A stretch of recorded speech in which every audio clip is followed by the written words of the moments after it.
Hello, my name is Reese Atkins, and this is my Fieldwork experience project.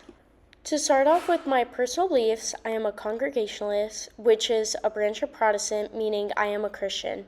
I do consider my church, Coral Gables Congregational Church, my second home because I grew up there and have been a part of it since I was 4 years old.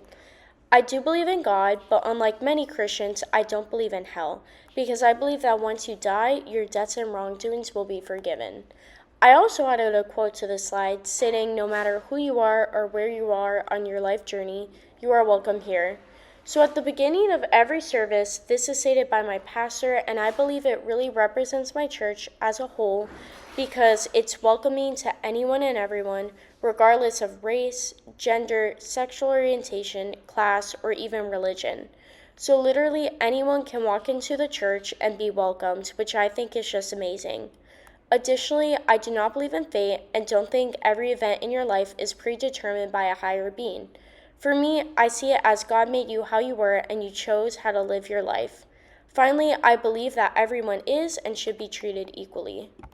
For this project, I decided to go to Temple Judea, which is a Jewish synagogue a few blocks away from campus, just across Ponce and US 1. I went during Shabbat, which is every Friday evening to Saturday morning, but more specifically, I went during Kabbalat Shabbat, which is basically the welcoming of Shabbat that happens weekly.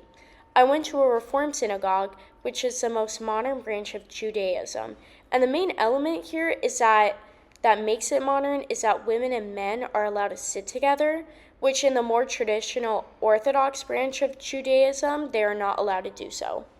So this is a photo of the inside of the temple. I didn't want to take photos during the service just to be as respectful as possible. So just as an overview as to what happened during the service, for one, it was in both Hebrew and English. So during prayers and hymns, they would kind of switch back and forth between the two languages. For the specific service I went to, they focused on the beginning of the creation of humanity. I did notice that they spoke a lot about the Israel-Palestine conflict throughout the service, and everybody had a Torah. And here, the rabbis would give out page numbers for the hymns and where they were located in the Torah, so people could flip to that page and sing along with the cantor. And just a little overview of the service.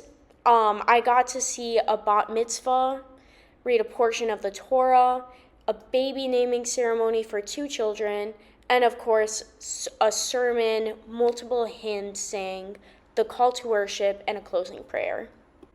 To dig deeper as to what happened during the service, they started off by having a family light 2 Shabbat candles.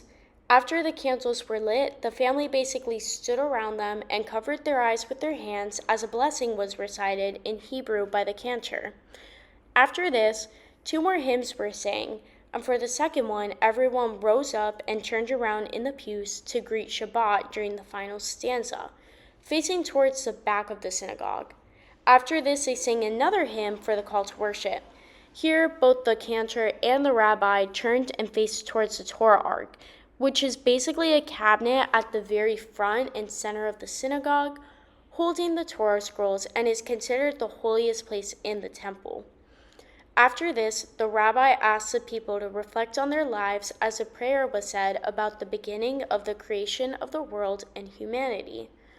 So this part kind of tied into the focus of what the service was supposed to be about, which was the beginning of Earth's creation, as people reminisce about moments where they appreciated God's creations in the world during their everyday lives. After that, they had a bat mitzvah read a portion of the Torah in front of the congregation, which I thought was super cool because I had never experienced something like that before. So it was very interesting to watch how they celebrated a person becoming an adult in the Jewish religion. After that, they had 2 more hymns. One was about the celebration of freedom, and another was a prayer to ask God to protect them as they sleep.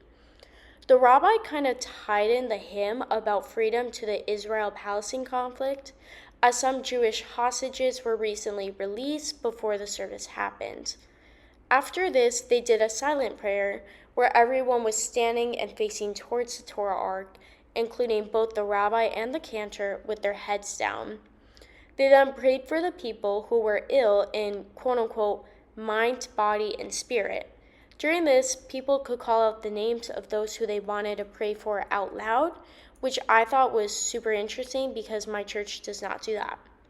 They ended this by finally singing a hymn to pray for those on their minds, and then transitioned into a baby naming ceremony of two children, one a baby and the other a toddler. I didn't even know what this was until I Google searched it after, but it's basically a brief ceremony where a baby is given a Hebrew name to really enter and immerse them into Judaism, which I thought was super cool. After this, the rabbi gave a sermon where he talked about the Israel-Palestine conflict and quoted and related part of the Torah to the sermon. They finally ended with putting the Torah scroll, which they had out like on a chair in the front of the synagogue, back into the Torah ark. I thought this part was super fascinating because the rabbi invited all children under 13 to help open and close the doors of the ark, allowing them to really involve themselves within the service. But when they did open the cabinets of the ark, I did notice that besides the Torah they were putting back in, there were two other Torah scrolls inside already. So there were a total of 3 scrolls going in the ark. But finally, they ended the service by saying a closing prayer, and yeah. So, comparing the Shabbat Jewish service to my Congregationalist services, I noticed many similarities and differences between the two. For one, during the Shabbat service, the rabbi heavily focused on the real-world issue of the Israel-Palestine conflict, while my church will also focus on issues happening today, such as immigration, racism, gender inequality, homophobia, etc. I also noticed that for both services, there will be a symbolic candle lit. However, they really immerse the lighting of the candles into the Shabbat service, whereas for my church services, the candle would have already been lit up.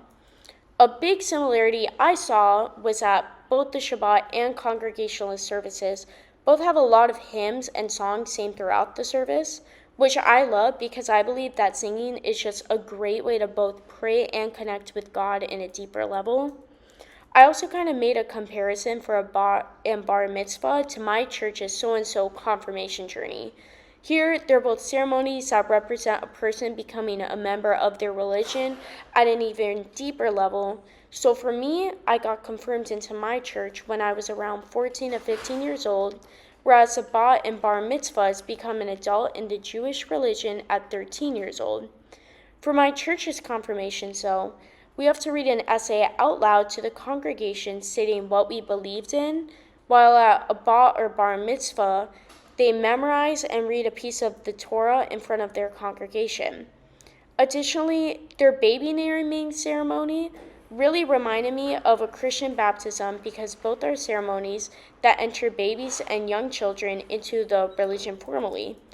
And of course, both religions have sermons, or as my church calls it, the morning message, because our services are Sunday mornings. Finally, both services also close with a prayer.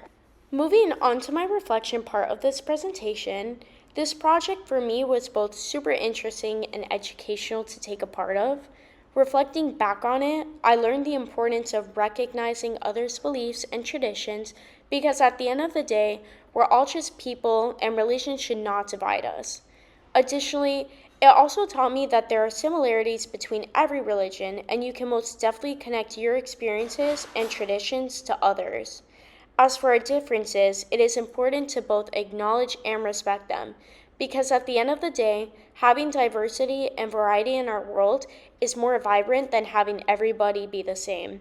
As I like to phrase it, nachos are always better than plain chips. I also loved just learning overall about the Jewish religion from an even deeper level when I would not have gotten to know for simply just researching online. For example, I didn't realize how passionate and patriotic Jewish people are towards Israel. Though they live in America, and the state was created way after the creation of Judaism, the nation of Israel is deeply immersed into their religion and tradition, which was definitely illustrated with their speeches about the Israel-Palestine conflict. Thank you so much for listening to my presentation. I hope that you have learned something new and enjoyed it.